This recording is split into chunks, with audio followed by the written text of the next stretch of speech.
Something vanished in a quiet village overnight, no one knew why. Welcome to Unsolved Mystery Vault, I'm your moderator Falcon. Share your theories in the comments, I love seeing where everyone's tuning in from. Let's dive into the chilling tale together. Chapter 1, The Tea That Went Wrong. By 3:30 on a soft June afternoon, nothing in the village of Brambleford suggested that it would soon acquire a reputation of the most uncomfortable sort. The annual summer tea at Rosebank Cottage had always been one of those reassuring fixtures which seemed to promise, by their very existence, that life would continue to move forward in the way it always had. The lawn sloped gently toward a low hawthorn hedge. Folding chairs had been borrowed from the church hall. A long table, bowed slightly in the middle, carried sponge cakes, cucumber sandwiches, and 2 teapots knitted into thick woolen cozies shaped like hens. Miss Jane Marple sat in the shade of a small apple tree, her knitting folded neatly in her lap, though she had not put a stitch into it for some minutes. From her place she could see almost everyone. Mrs. Eleanor Pettigrew, whose garden it was, moved briskly between guests, anxious that no one should go without tea and equally anxious that everyone should notice the effort she had made. Her smile was quick and practiced, and her eyes rarely lingered on any face long enough to invite a real conversation. At the far end of the table, Dr. Harold Finch was attempting, without much success, to hold court on the subject of blood pressure, while 2 ladies from the Mothers' Guild nodded politely and watched for an opportunity to escape. Near the hedge, Mrs. Clara Hemsley stood very straight, her hands folded tightly in front of her, as though she had mislaid something important and did not quite know how to ask after it. And leaning with unmistakable ease against the low stone wall by the gate was Mr. Arthur Whitcomb. Miss Marple watched him with mild interest. Arthur Whitcomb had come to Brambleford only 3 months earlier. He had rented the small furnished house at the edge of the green, the old bellringer's cottage, paid promptly and in cash, and explained, when asked, that he wished for a quiet place in which to recover from a period of ill health and unfortunate professional complications. The phrase had been repeated often. He was in his early 50s, neatly dressed in a grey suit that was just a little too good for village wear, and he possessed a soft, agreeable voice that encouraged people to confide in him. It had not gone unnoticed that he listened very carefully, especially when talk turned to property, family disputes, or local history. "You must find Brambleford very dull after London," Mrs. Pettigrew was saying to him now, pausing beside the wall.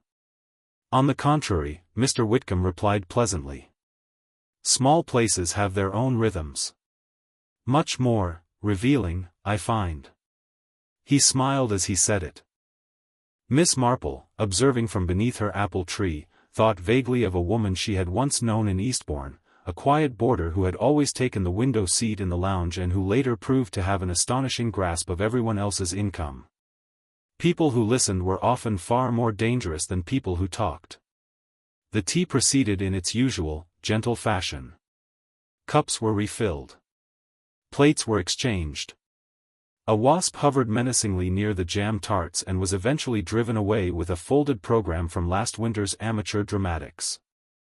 Conversation turned, as it generally did, to the coming village fete and the question of whether the new parish council chairman would allow a coconut shy on safety grounds.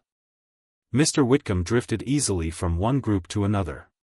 He spoke briefly to Dr. Finch about his recent stay in a private clinic.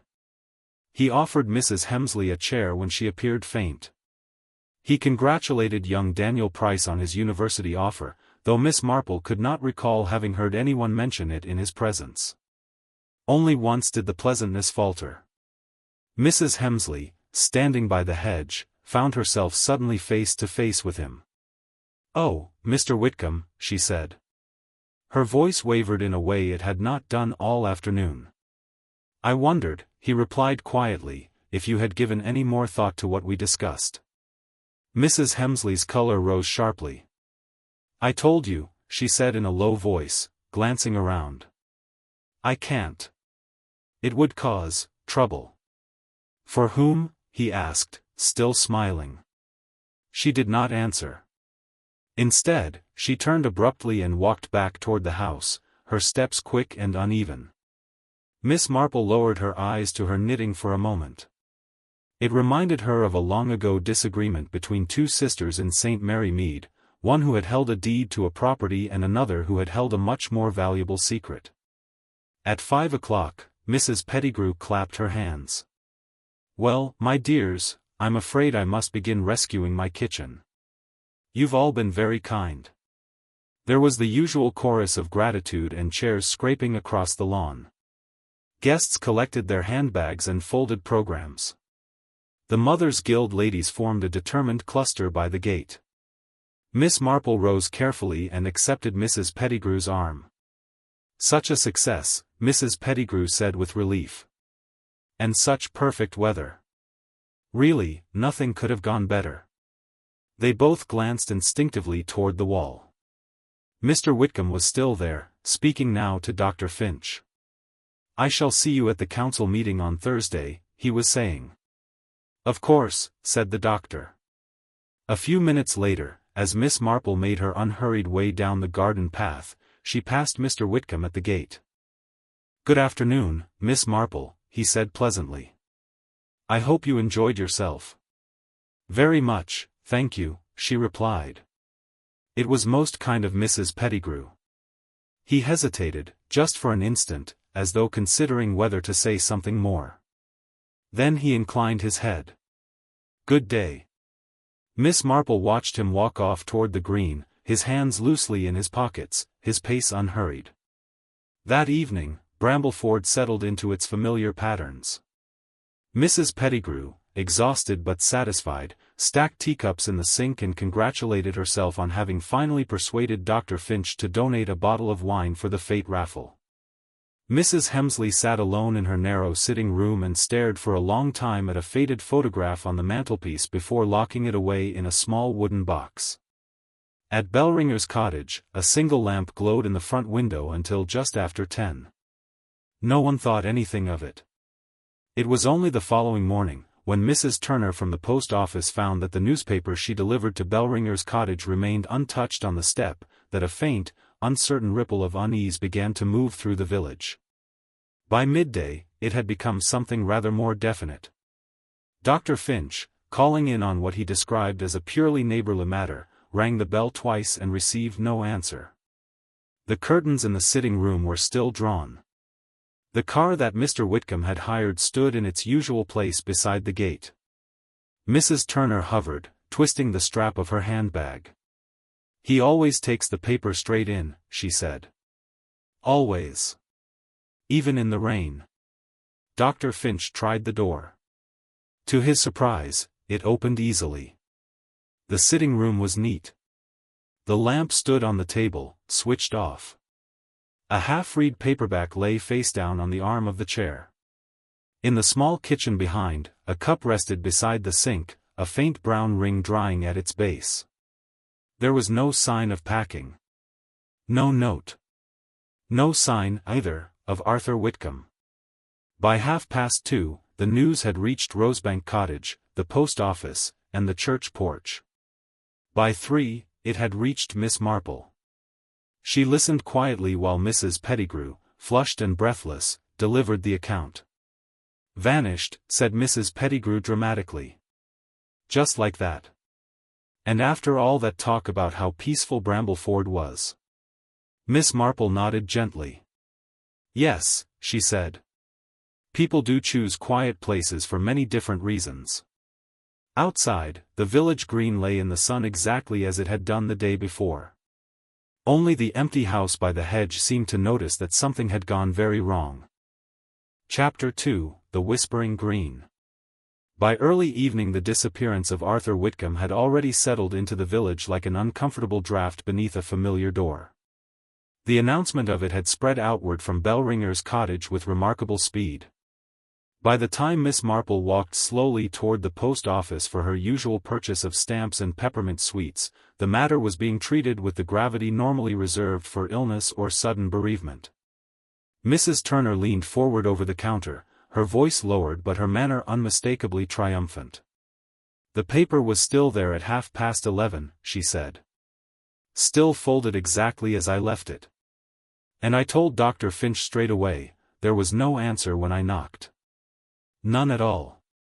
It isn't natural, said Mrs. Collingwood, who had joined the small cluster of listeners. A man doesn't just vanish. Not at his age. Mr. Latham, waiting for tobacco, cleared his throat. He'd have gone in the night, he said confidently. Quietly. That's how they do it when they're in trouble. In trouble with what? Asked Mrs. Turner eagerly. Money, most likely. Miss Marple entered at that moment and waited patiently by the rack of postcards. No one paused for her arrival. Mrs. Turner noticed her at once. "Oh, Miss Marple, you've heard, of course." "Yes," said Miss Marple gently. "About Mr. Whitcomb. Well, it's most peculiar. No luggage gone, they say. And his car still by the gate." "That is what I was told," Miss Marple replied. "He must have had help," Mrs. Collingwood said darkly. A small silence followed this pronouncement, as though everyone were quietly arranging in their own minds who might have supplied such assistance. The door opened again. Mrs. Clara Hemsley stepped inside. She hesitated on the threshold, as though she had misjudged the moment, then moved stiffly to the stand of greeting cards. The conversation faltered, but only for an instant. "I always thought he asked far too many questions," Mr. Latham went on, deliberately raising his voice. "Always about who owned what, and how long it had been in the family." Miss Marple glanced, quite casually, toward Mrs. Hemsley. The thin gloved fingers that touched the wire rack trembled slightly. Mrs. Turner busied herself with the till. "Well, we shall see what the police make of it," she said with a faint air of authority. Mrs. Hemsley turned. "I should like 6 first-class stamps, please." Her voice was steady, but very low. Mrs. Turner colored. "Of course, my dear." The stamps were counted out with exaggerated care. No one spoke. When Mrs. Hemsley took them, her hand brushed the counter and lingered there for a moment as though she were uncertain whether she had finished. Then she went out. Miss Marple paid for her sweets and followed a moment later. Outside, the green lay in warm, motionless sunlight. A pair of children were chalking a crooked hopscotch grid near the war memorial. The normality of it was almost oppressive.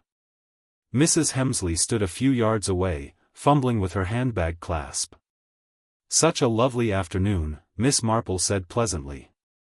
Mrs. Hemsley looked up, startled. "Yes," she said. "It is." Miss Marple adjusted the handle of her shopping bag.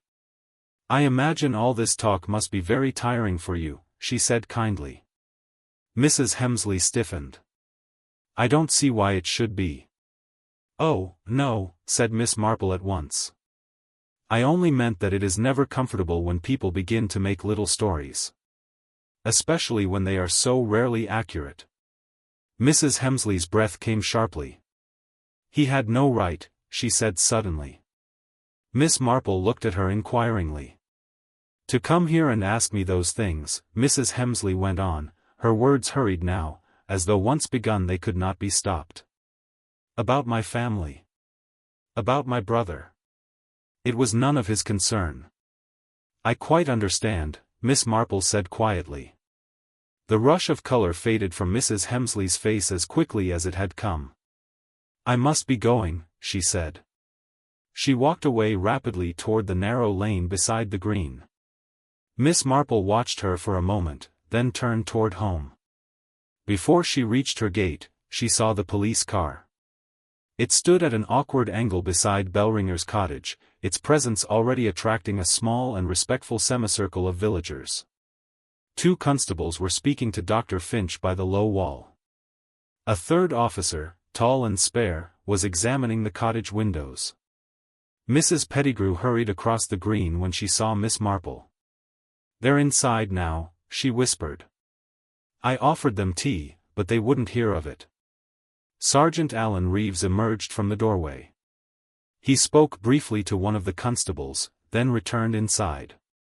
Miss Marple did not go closer. She stood with Mrs. Pettigrew, observing. After a few minutes, the sergeant came out again. "No sign of disturbance," he said to Dr. Finch. "No missing personal items that anyone can identify. But there's something odd." He nodded back toward the sitting room. "There's a photograph missing from the mantelpiece. You can see the dust line where the frame stood." Dr. Finch frowned. "I don't remember any photograph." "No," said the sergeant mildly. "That doesn't surprise me." Later that evening, when the village had begun to close its doors against the gathering unease, Dr. Finch telephoned Miss Marple. "You were at the tea yesterday," he said. "You noticed Mr. Whitcomb more than most people did. Did he seem anxious at all?" Miss Marple considered carefully. "He seemed interested," she said at last. "In what way?" "In people," Miss Marple replied. "And especially in how they answered him." Dr. Finch was silent for a moment. "That may help us more than you think," he said quietly. Chapter 3, Quiet Questions. Dr. Finch replaced the receiver slowly, then remained seated at his small dining table for a few moments, staring at the darkened window. He had telephoned Miss Marple in the hope of a comforting certainty. Instead, he had been left with something far more unsettling, a picture of Arthur Whitcomb not as a harmless newcomer, but as a man who had made a careful study of those around him. The following morning began with purpose. Sergeant Reeves returned shortly after 9 o'clock, accompanied this time by a plainclothes officer from the district office. Their arrival was noticed at once. By 10, the green was once again an arena of polite loitering. Miss Marple, having finished her breakfast, crossed the road with her knitting in her bag and took a seat on the low bench beneath the lime tree, where she could observe without appearing to do so. Sergeant Reeves spoke first to Mrs. Turner, who was only too willing to step outside the post office and repeat her story in full. He listened gravely, asked a few careful questions, and wrote down very little. From there, he moved on to Dr. Finch. "No sign of forced entry?" the doctor asked. "None at all." "And no personal effects missing?" "Not that we can see. His wallet and keys were not found, but we cannot be sure whether he carried them on his person."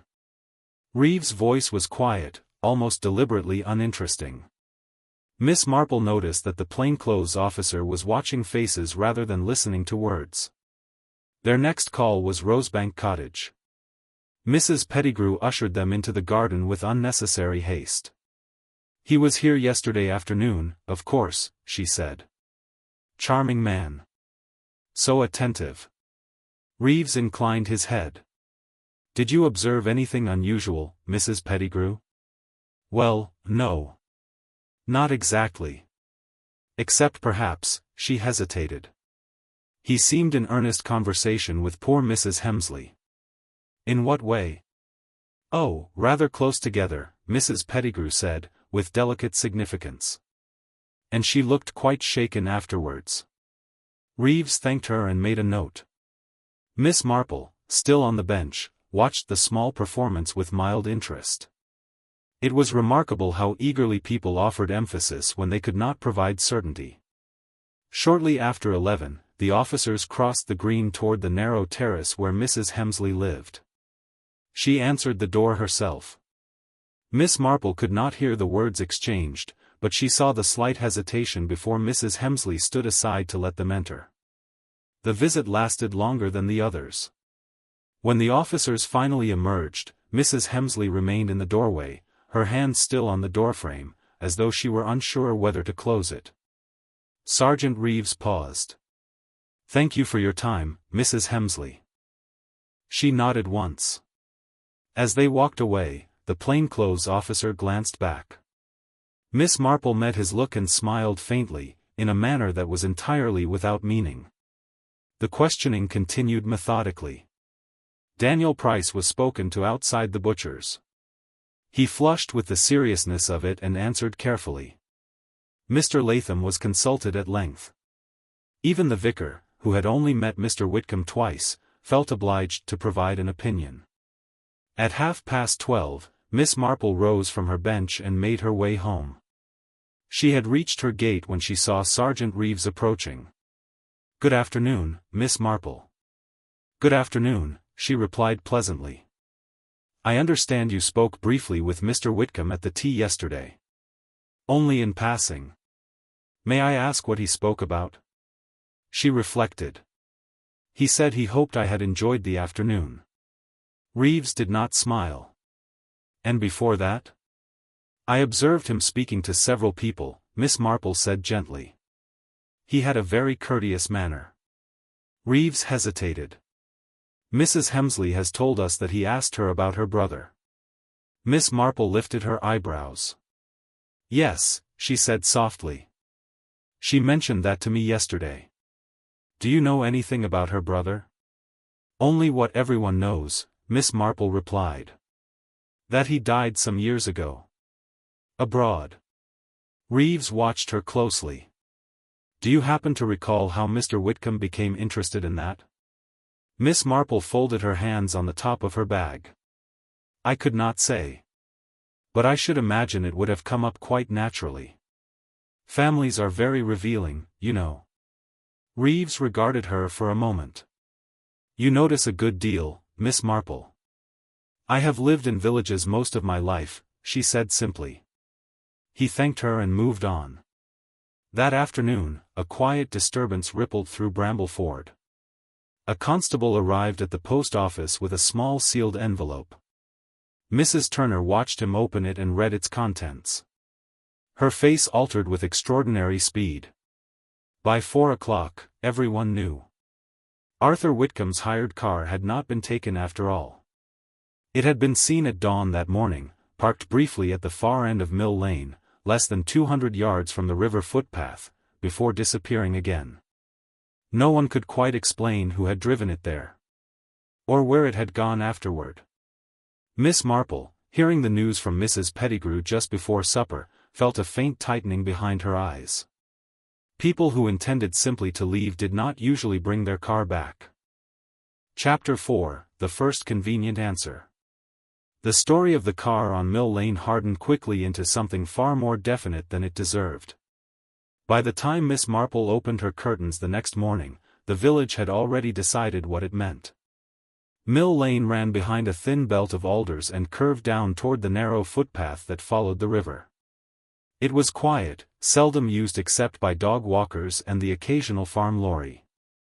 A hired car seen there at dawn suggested only one thing to most minds.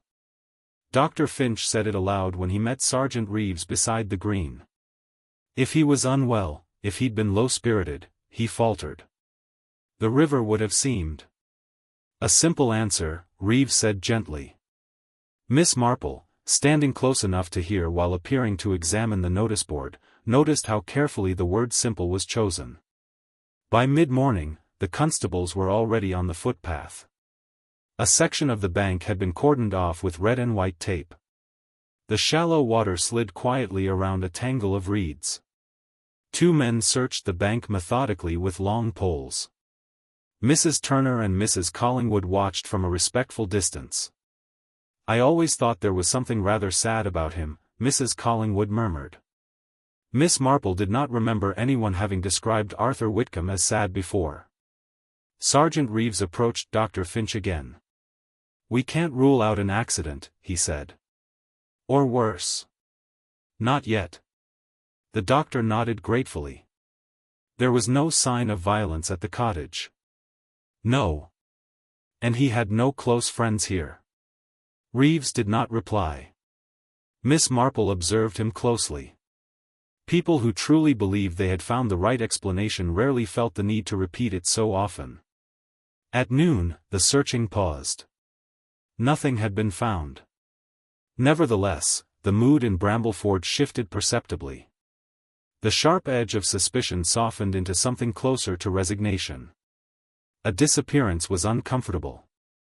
A likely tragedy could be endured.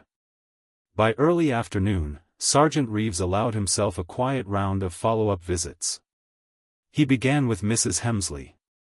Miss Marple, passing slowly along the pavement with her shopping bag, saw the sergeant's knock go unanswered. He waited, then knocked again. At last, the door opened a few inches. Mrs. Hemsley's face appeared in the narrow gap. Yes? I just wanted to clarify 1 or 2 points from yesterday. She hesitated, then opened the door fully. Miss Marple walked on. When she returned half an hour later, the police car was still there. Mrs. Hemsley's curtains were drawn. At 3 o'clock, the car was gone. The next call was less discreet. Sergeant Reeves stopped Mrs. Turner directly outside the post office.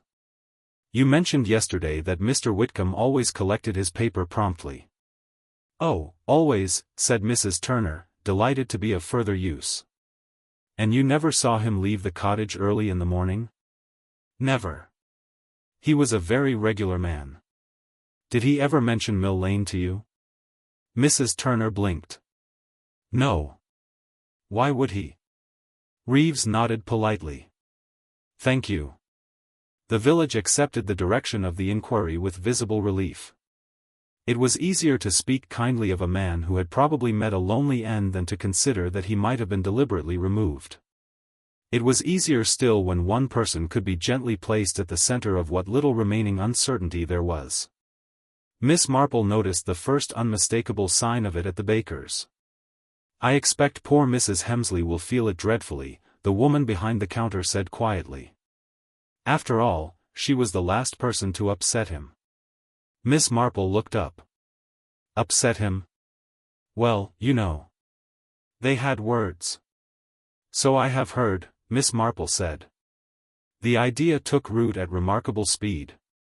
Mrs. Hemsley, already marked out by her visible distress and her unfortunate brother, became a convenient point upon which the village could hang its lingering discomfort.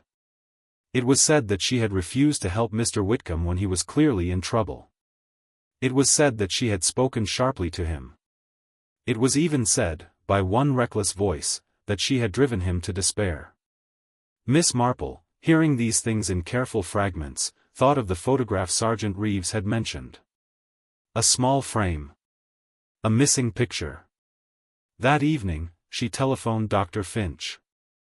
I hope you will forgive me, she said gently, but did anyone ever see a photograph in Mr. Whitcomb's sitting room? The doctor considered. I can't say that I did. Not even in passing? No. Most people display at least one, Miss Marple said thoughtfully. Unless they prefer not to be reminded of someone, Dr. Finch replied. There was a pause. That is an interesting thought, he added slowly. Later, as Miss Marple prepared for bed, a quiet knock came at her door. She opened it to find Mrs. Hemsley standing on the step. Her coat was buttoned crookedly. Her hands were clenched inside her sleeves. I didn't know who else to come to, she said. Miss Marple stepped back at once. Please come in, my dear. Mrs. Hemsley sat rigidly in the small armchair by the window. They think I had something to do with it, she said. Miss Marple poured tea. I think they are trying very hard to make the situation simple, she replied. Mrs. Hemsley's composure broke suddenly.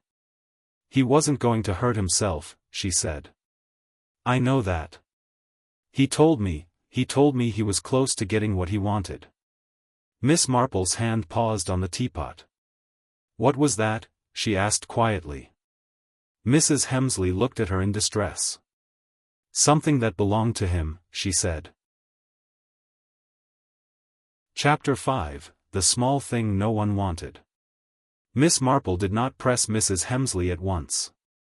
She had learned long ago that fear loosened more truths than kindness ever could, but only if it was allowed to settle first. Mrs. Hemsley sat with her hands wrapped around the untouched teacup. I shouldn't have said that, she whispered. It sounds dreadful. It sounds uncertain, Miss Marple replied gently. And uncertainty is much more forgivable. Mrs. Hemsley looked at her with sudden appeal. He came to see me twice before yesterday. I didn't tell the police that. Miss Marple nodded. I thought perhaps there had been more than one visit. How did you? Oh, only because people rarely settle difficult business in a single conversation, Miss Marple said lightly. Mrs. Hemsley swallowed. He said my brother had kept something of his. Something that was never meant to stay in the family. Miss Marple stirred her tea. Did he say what it was? No. Only that it was small. That was his word. Small. And very easy to hide. Mrs. Hemsley's eyes filled suddenly. I told him he was mistaken. I truly believed it. But he did not accept that. He said he had proof. Miss Marple waited. He said he had found a photograph. The word seemed to settle into the room like fine dust. In the cottage? Miss Marple asked softly. Mrs. Hemsley nodded. He showed it to me. Only for a moment. It was old. Faded. My brother was in it. And Mr. Whitcomb? Yes. Miss Marple did not look surprised. Was the object in the photograph as well? Mrs. Hemsley hesitated. I think so. But it was very small. You could easily have missed it. Miss Marple reflected briefly on the dust lying beneath the missing frame. He told me, Mrs. Hemsley went on desperately, that my brother had taken it while he was working abroad. That it had passed through the wrong hands. That it belonged to his family. And what did you say? That my brother was dead. That even if he had taken anything, I couldn't help him now. Mrs. Hemsley's voice shook. He said that wasn't true. He said things always come back to the people who keep them. Miss Marple folded her hands. Did he threaten you? No, said Mrs. Hemsley quickly. No. Not exactly. He was very calm. Calm people, Miss Marple thought, were often far more effective. He told me he would come again, Mrs. Hemsley whispered. He said I would remember. Miss Marple regarded her with gentle seriousness. Did you remember anything afterwards? Mrs. Hemsley closed her eyes. There is a small box, she said reluctantly. It belonged to my brother. I've kept it since his death. I've never opened it. Not properly. Miss Marple said nothing. I was afraid to, Mrs. Hemsley added. It felt like disturbing something that had already caused enough trouble. And yesterday, Miss Marple prompted quietly. Mrs. Hemsley opened her eyes. Yesterday evening, after the tea, I did open it. Miss Marple waited. There were letters. A few coins. And something wrapped in cloth. Her voice dropped. I haven't looked at it. Miss Marple's knitting lay untouched on the small table beside her. Why not? Because if I look, said Mrs. Hemsley miserably, it becomes real. Miss Marple reached out and touched her hand lightly. You were very wise to come to me. Mrs. Hemsley gave a faint, broken laugh. You are the only person who spoke to me as if I were not already guilty. Miss Marple smiled gently. That is because guilt is rarely the most interesting part of any story. They agreed, after a moment's thought, that nothing should be said to the police yet. Not until Mrs. Hemsley could be quite sure what was in the box. She left shortly afterward, calmer but still pale. Miss Marple remained seated for some time. A photograph. A missing frame. A small object. An owner who listened carefully and watched people while they spoke. And a woman who had opened a box only after he vanished. It was nearly 10 o'clock when the telephone rang. This time, it was Sergeant Reeves. I hope I'm not disturbing you, Miss Marple. Not at all. I wondered if you might recall something about the photograph in Mr. Whitcomb's sitting room. We're trying to determine whether he had any family connections. Miss Marple considered her words. I do not remember seeing a photograph, she said. But, Reeves prompted. But I do remember, Miss Marple added gently, that the mantelpiece was unusually clear. Most people place things where they can glance at them easily. He did not. Reeves was silent for a moment. That is interesting. Miss Marple smiled to herself. It may be nothing. There is one other matter, he said. Yes? We've had a call from the hire company. The car was collected late last night. By whom? A man who gave Mr. Whitcomb's name and produced the correct paperwork. Miss Marple felt a faint tightening. And was it Mr. Whitcomb? Reeves hesitated. No one there could be certain. After the call ended, Miss Marple rose and walked slowly to the window. A man had vanished. But his arrangements, it seemed, had not. Chapter 6, What People Choose Not to See. Miss Marple slept badly. It was not, as she sometimes told herself, because the situation was particularly distressing. It was because it had become too tidy. By breakfast time the village had settled very comfortably into its chosen shape of events. Arthur Whitcomb, lonely and ill, had grown despondent. He had driven out early in the morning, changed his mind at Mill Lane, and gone to meet the river. The awkwardness of the hired car being reclaimed later that night was explained away with surprising ingenuity. He must have arranged it beforehand, Mrs. Pettigrew said, with visible relief, when she repeated the information at the gate. Some agencies will collect vehicles if there's been, well, an emergency. Miss Marple murmured agreement. Convenient explanations, she reflected, were like badly fitted garments. They were comfortable only if no one moved. Late in the morning, she made her way toward the post office. Sergeant Reeves and the plainclothes officer were there already. Mrs. Turner was pale with excitement. I told them everything, she said proudly to Miss Marple. Every little thing I could remember. The plainclothes officer, whose name Miss Marple had not yet heard, was studying the shelf behind the counter with unnecessary concentration. Reeves stepped aside when he saw her. May I have a word, Miss Marple? Of course. They moved a little way down the pavement. We're trying to establish exactly when Mr. Whitcomb was last seen, he said. You spoke to Mrs. Hemsley yesterday evening. Yes. Did she tell you anything that might be relevant? Miss Marple considered. She told me only that he had spoken to her about her brother. We already know that. He was persistent, Miss Marple added quietly. Not merely curious. Reeves nodded. We are attempting to locate anyone who might have known him before he came here. That may be more difficult than you expect, Miss Marple replied gently. Reeves looked at her sharply, but she was already peering into her handbag. At noon, a small disturbance stirred the village from its growing comfort. Daniel Price arrived at the post office on his bicycle and skidded to an excited halt. They're searching upstream now, he announced. By the old footbridge. Mrs. Turner clasped her hands. Oh, dear.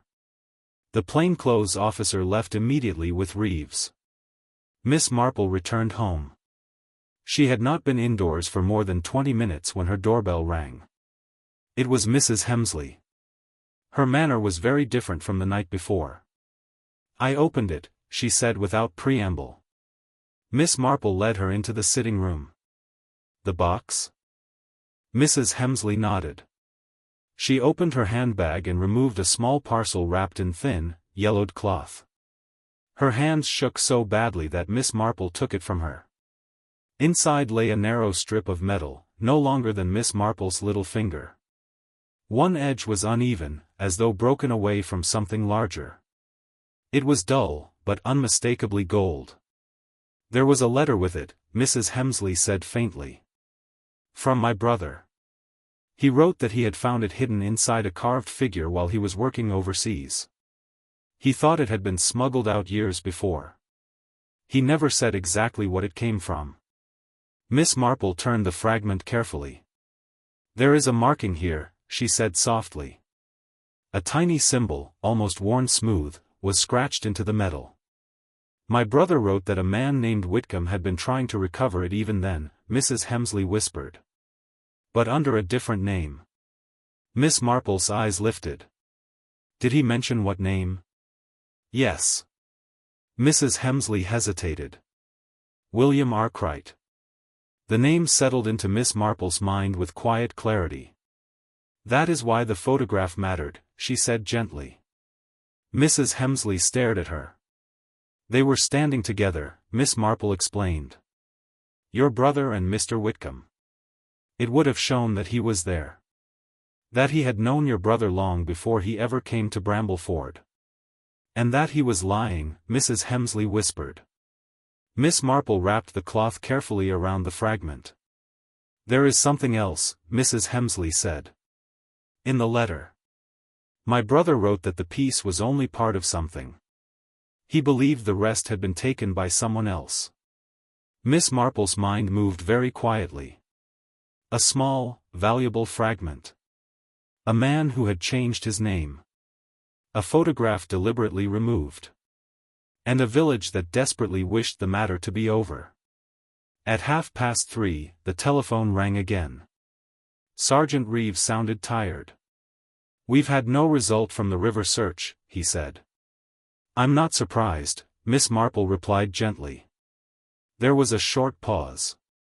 "We may have to consider reopening certain lines of inquiry." "That would be wise," said Miss Marple. After she replaced the receiver, she sat very still. A man had not gone to the river. He had gone to collect something. Chapter 7: The Second Disappearance. Miss Marple did not sleep at all that night. Not because of fear, but because of a very small, persistent discomfort in her mind, rather like the feeling that something familiar had been put back in the wrong drawer. Arthur Whitcomb had gone to collect something. But someone else, she now believed, had gone to collect him. The telephone rang just after 7. It was Sergeant Reeves. "I'm afraid we have a further complication this morning, Miss Marple." Her voice was perfectly composed. "Yes?" "The man from the hire company who collected the car last night has failed to report for work. He left home early. His wife assumed he was coming straight into the depot." Miss Marple closed her eyes for a brief moment. "And his name?" she asked quietly. "Stephen Crane." "Has he disappeared as well?" There was a pause. "We haven't located him yet." By 8:30, Brambleford was once more alive with subdued urgency. The hired car, which had so obligingly fitted itself into the village's preferred explanation, was suddenly no longer a tidy detail. It had become something quite different, a moving piece of evidence. Miss Marple stood at her gate as the police car drove past toward the main road. Mrs. Pettigrew hurried over. "Another poor man missing," she whispered. "I heard Mrs. Turner say it in the post office. It seems quite dreadful. One after the other." "Yes," said Miss Marple. "It does." But her thoughts were elsewhere. Stephen Crane had not been part of Brambleford. He had no history to be adjusted, no personality to be reinterpreted. He had existed only as a necessary convenience. At 10 o'clock, Sergeant Reeves called again. "We've found Mr. Crane's van." "Where?" "In the lay-by beyond the old chalk pit.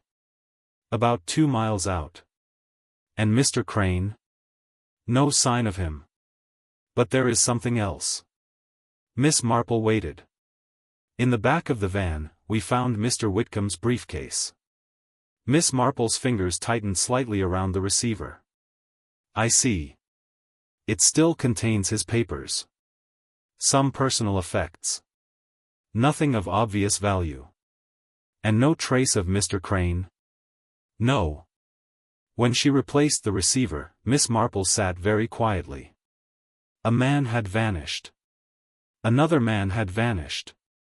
But one object had obligingly reappeared. Shortly before noon, Dr. Finch arrived at her door. "I thought it better that you heard this from me," he said, with the faint stiffness of a man attempting to be professionally calm in a very small community. He had been asked, he explained, to assist the police at the chalk pit. "There was blood," he said simply. Miss Marple looked at him. "Not very much," he added quickly. "But enough." The village absorbed the news with difficulty. A tragic disappearance could be endured. A second, accompanied by blood, could not. By early afternoon, the tone changed. The river was quietly forgotten. Speculation swung back, with startling agility, to something far less comfortable. Violence. Mrs. Turner whispered it first. I always thought that man who moved in here was rather watchful.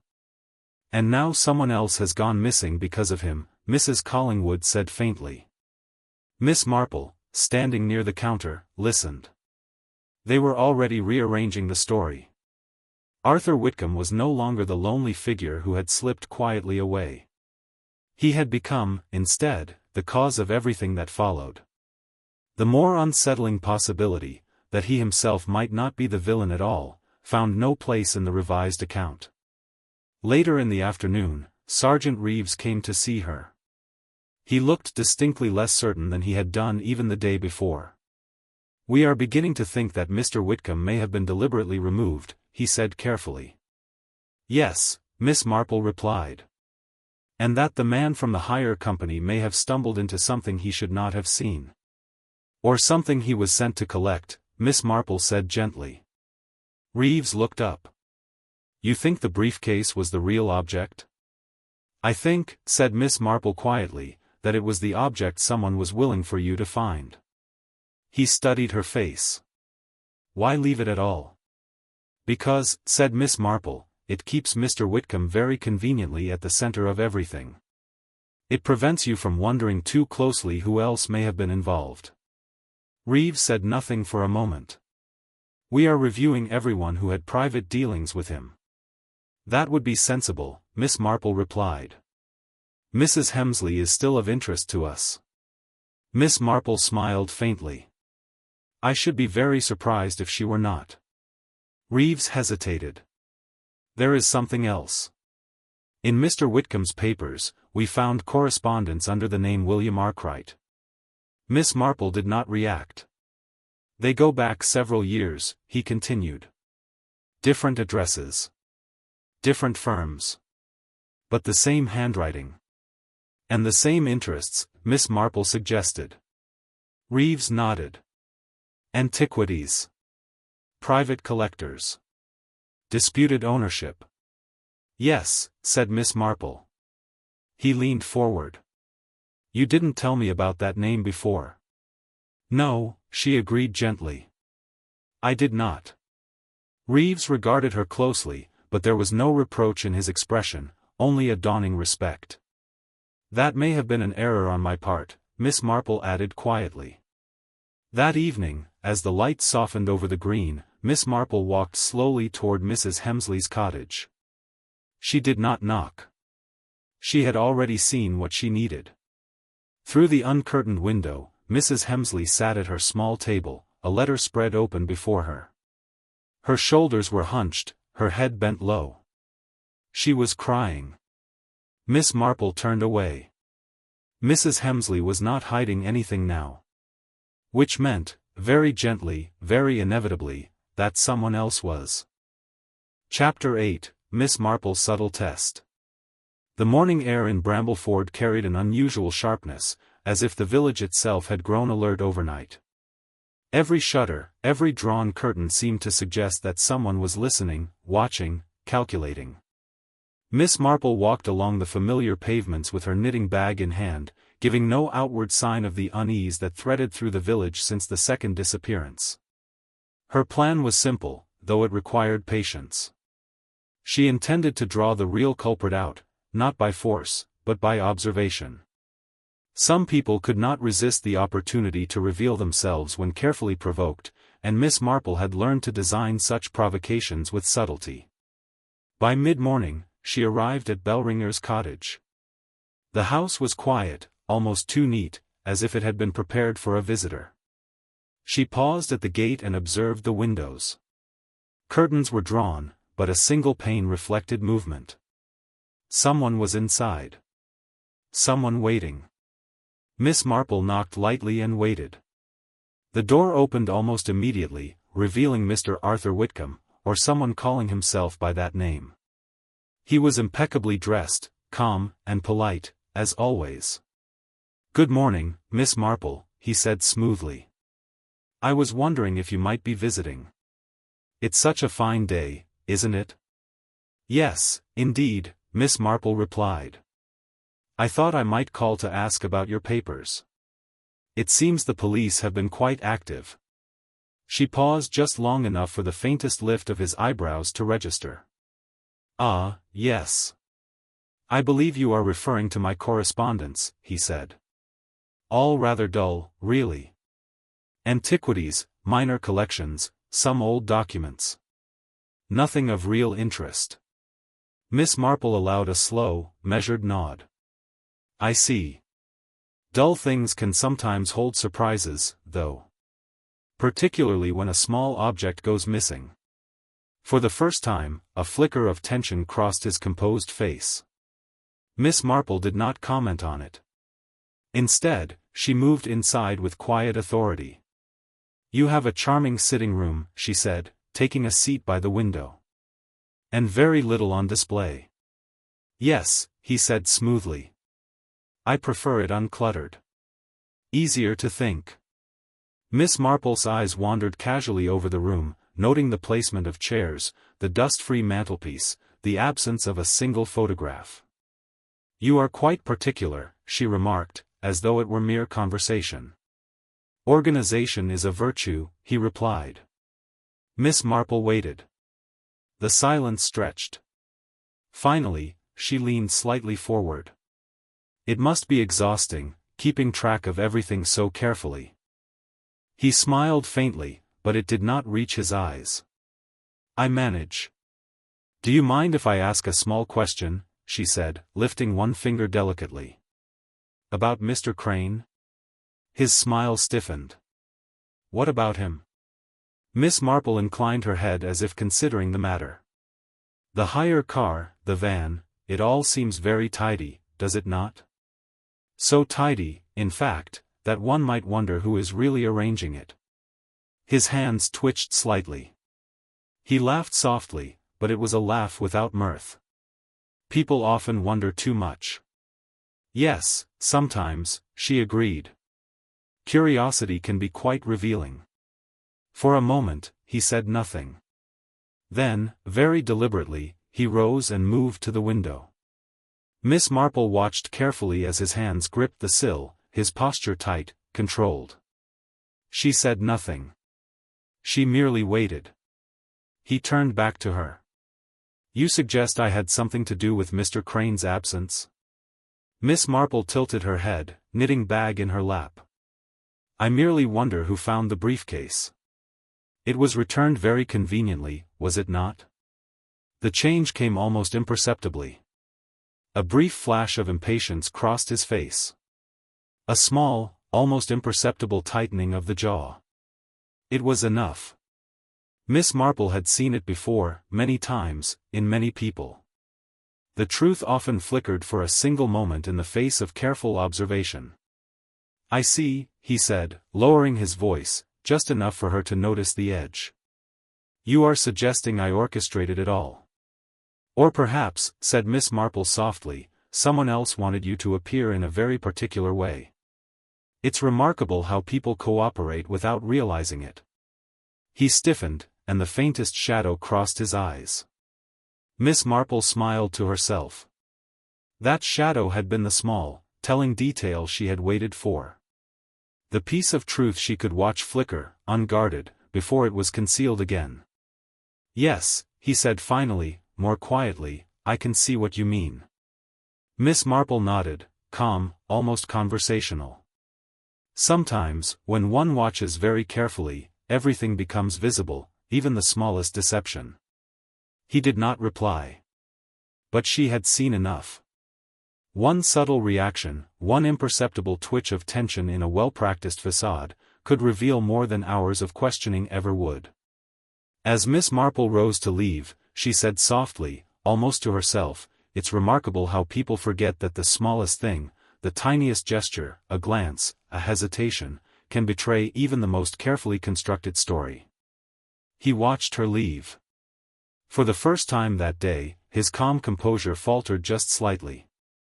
And outside, Miss Marple paused at the gate and allowed a faint, private smile. She knew who had orchestrated the disappearances. And she knew that the final act would reveal itself not in violence or confession, but in the very way that person tried, and failed, to remain unseen. The village, quiet and unsuspecting, had no idea that the final unraveling was already underway. Chapter 9, The Reveal.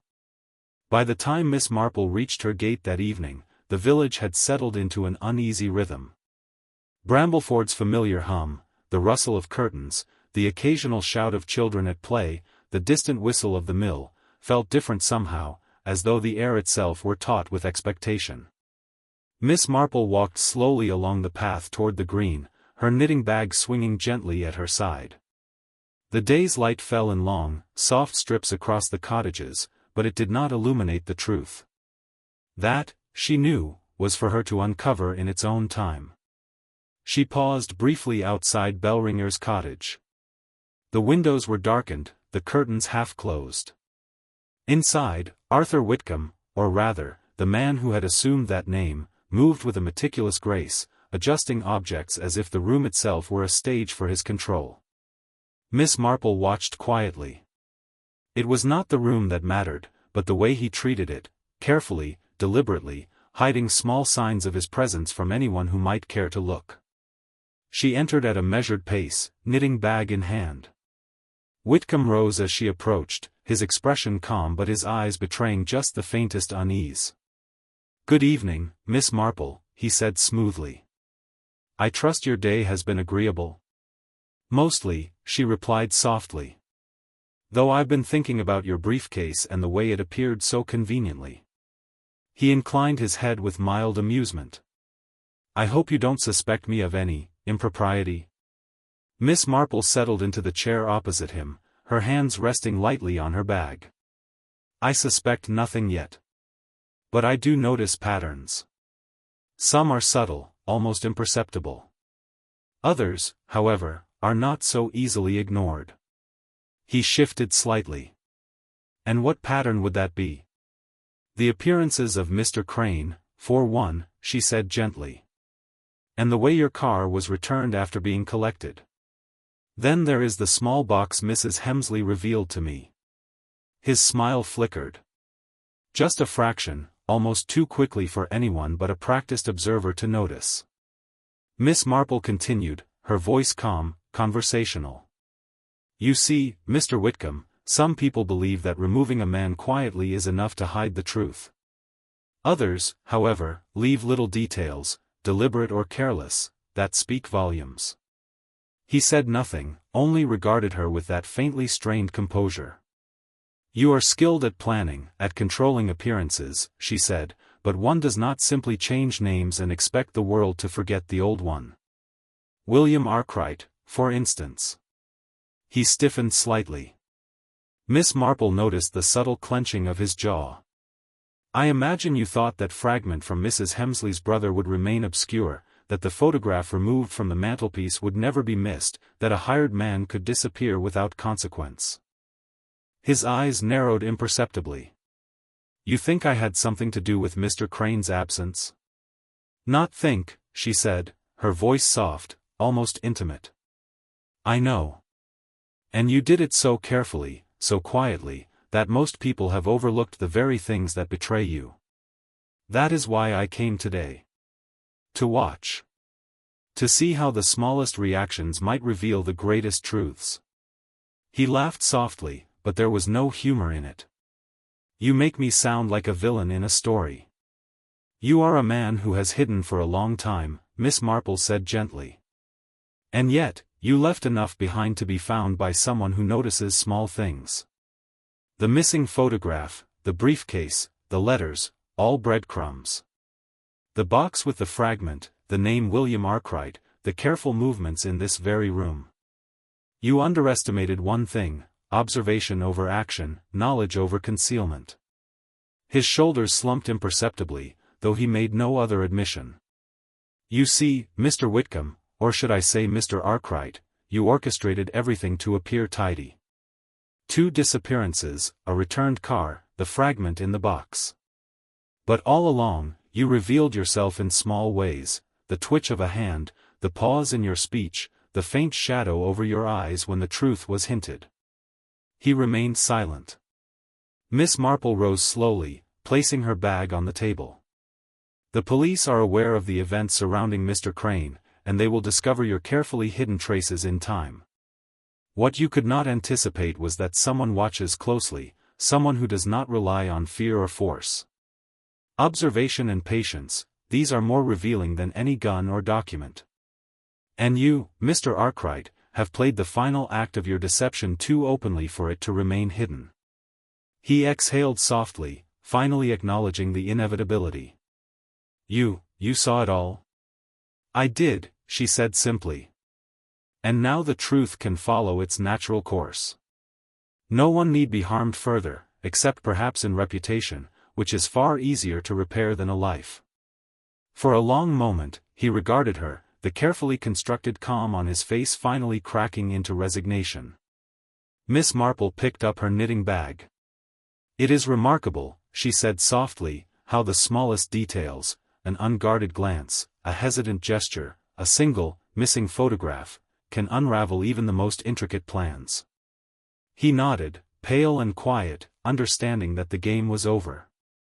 The careful web he had spun around Brambleford had been exposed, and nothing could hide the truth from a mind that noticed what others chose to ignore.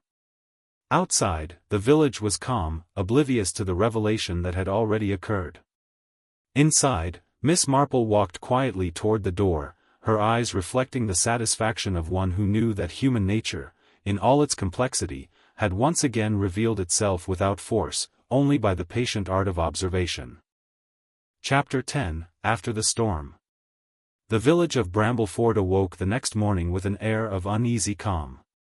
The river flowed as always, the green remained neatly trimmed, and the hedges along Mill Lane swayed gently in the wind. Yet something intangible had shifted. A quiet tension lingered in the streets, a residue of secrets recently laid bare. Miss Marple took her morning walk along the familiar lanes, her senses alert in the way that only a lifetime of observing people could teach. The case that had so captivated Brambleford's attention had been quietly resolved the previous evening, though the full details had yet to be made public. Arthur Whitcomb, known to some as William Arkwright, had been unmasked as a man who had lived under borrowed names, carefully manipulating circumstances to retrieve a small, valuable fragment hidden abroad decades earlier. The fragment itself, once discovered in Mrs. Hemsley's box, had proved innocuous in size but monumental in significance. It was part of a set of antiquities her late brother had stumbled upon overseas, an object that Whitcomb believed rightfully belonged to him. When he arrived in Brambleford, he had quietly studied the villagers, discovering the connection to Mrs. Hemsley's family and patiently maneuvering events to reclaim what he considered his due. Yet it had been his own overconfidence, the subtle tremors of pride and the small betrayals of human behavior, that had undone him. Miss Marple had noted the removed photograph, the precision with which the briefcase had been found, and the orchestrated disappearance of the hired driver, an attempt to cover tracks too obvious in their cunning.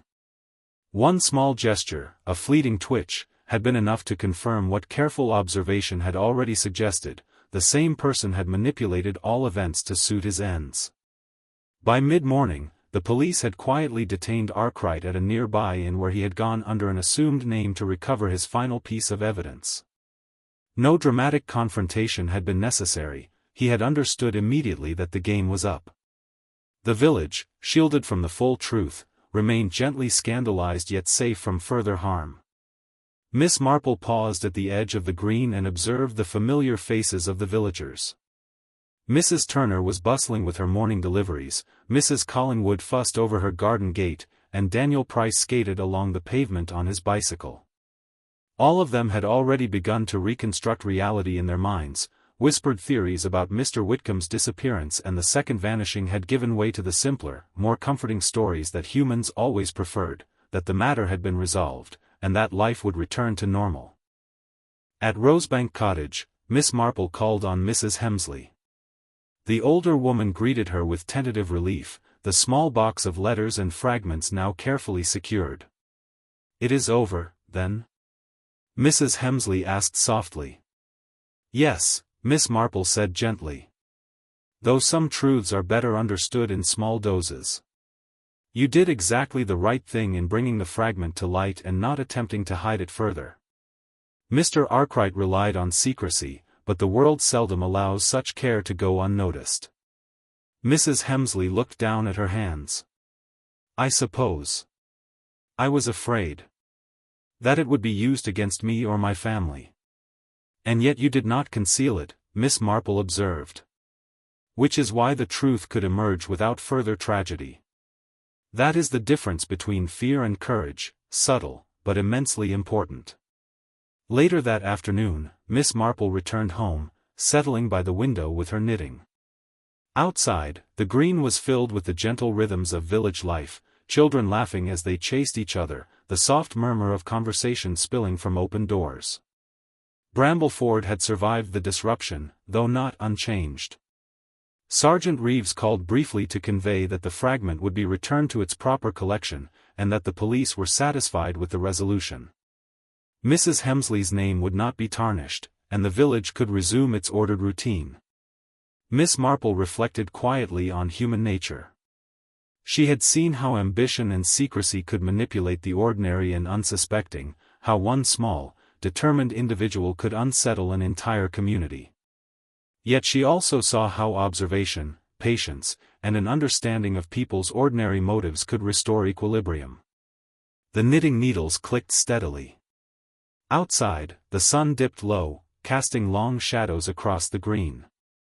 Villagers, oblivious to the precise workings of Miss Marple's insight, went about their business, reassured by the return of order. And Miss Marple, as always, smiled faintly to herself.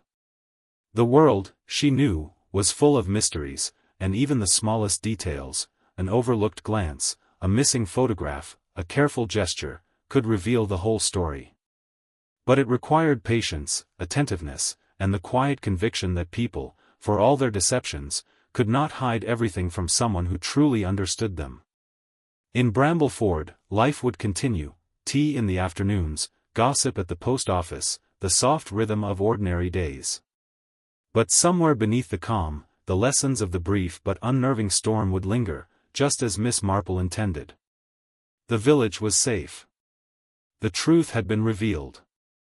And the quiet genius of observation, subtle and patient, had once again ensured that justice, gentle but firm, was done.